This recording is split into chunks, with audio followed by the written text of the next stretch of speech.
Great view, right? I love coming here by myself. Wow, it's beautiful! You're making me want to cry. Oh no, what do we do? Please don't cry! I was an expression, okay? A figure of speech. I'm just... embarrassed. Here you are thanking me, even after you helped me all this time. Let's just have a casual conversation. It's easiest that way. Really? You don't seem like the kind of person who keeps things casual. Well, I guess I used to be more of a stickler for the rules. And you're right, I don't usually open up to the people of my tribe like this. I'm just an eccentric old hag to them. That story's been passed down so long, it might as well be true.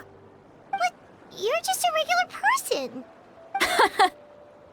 The kids of my tribe would have a heart attack if they heard you say that. Granny Citlali is a powerful figure. Be careful around her. That's what they'd say.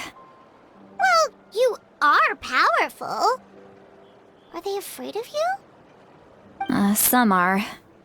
Others are mad I always come out on top.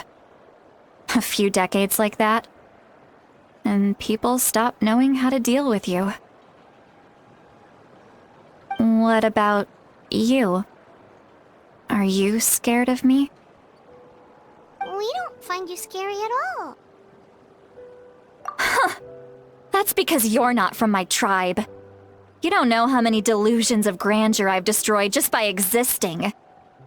I make people realize that no matter how hard they work, they'll never become a living legend like me.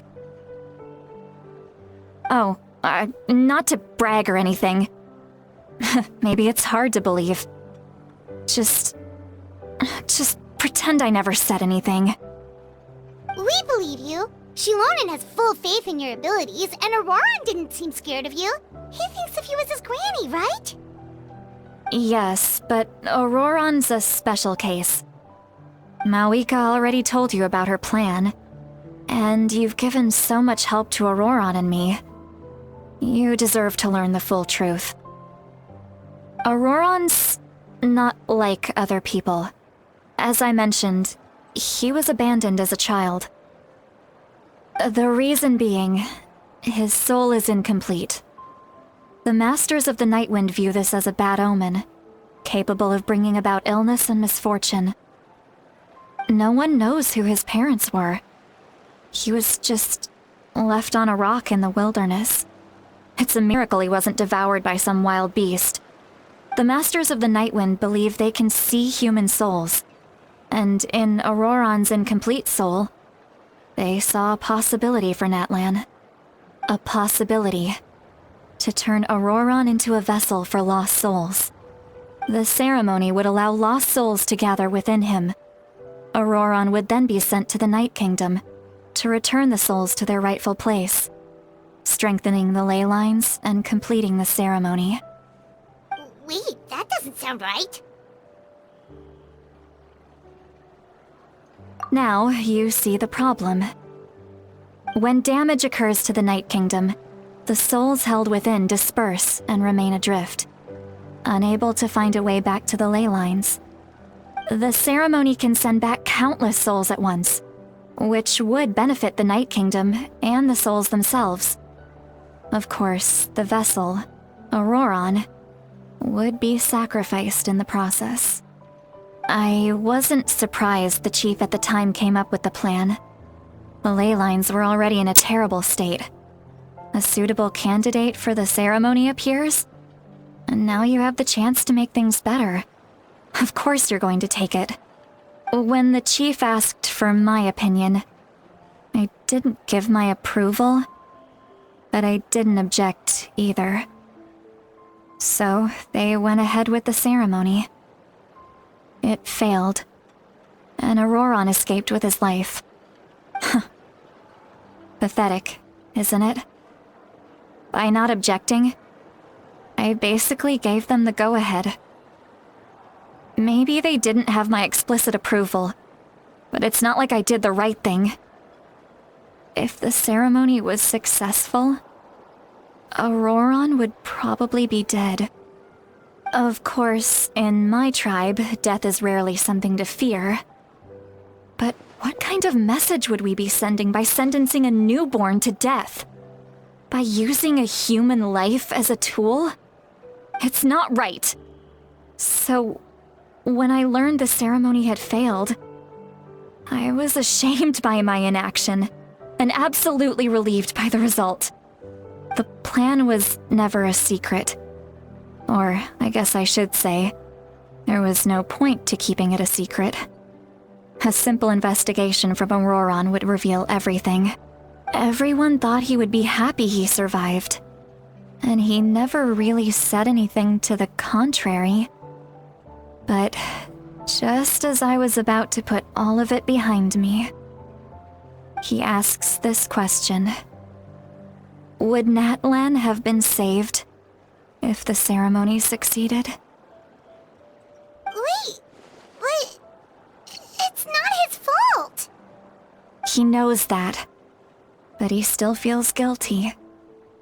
Auroron has a strong ability to perceive souls, more than any of us. He understands just how dire the situation with ley lines has become. Maybe he chose to work with the Fatui because he still thinks he owes a debt to Natlan. I can only imagine what they told him. Traveler, didn't the captain say he found a way to solve the crisis? Maybe that's what brought Auroron into this. Anyway, we can't just let things go on like this. We have to convince him to come back! You don't look so good, Citlali. Maybe you should head back and get some sleep. Probably drank too much. It's okay. The fresh air is doing me good. Okay. Forget that. I need to go home. I hit it a little too hard. You've helped me so much already. How do I even begin to thank you? Hey, we're friends, aren't we? Besides, you already said you owe us a favor, so you don't need to worry about us. Good point. Well, I'll go home and get some sleep. We can figure out our next move in the morning.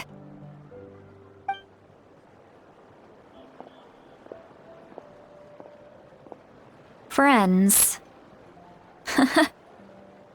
I like the sound of that.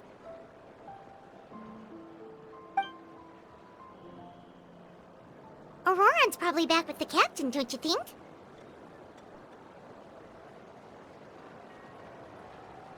You mean about the backup plan? Do you really believe what the captain told us?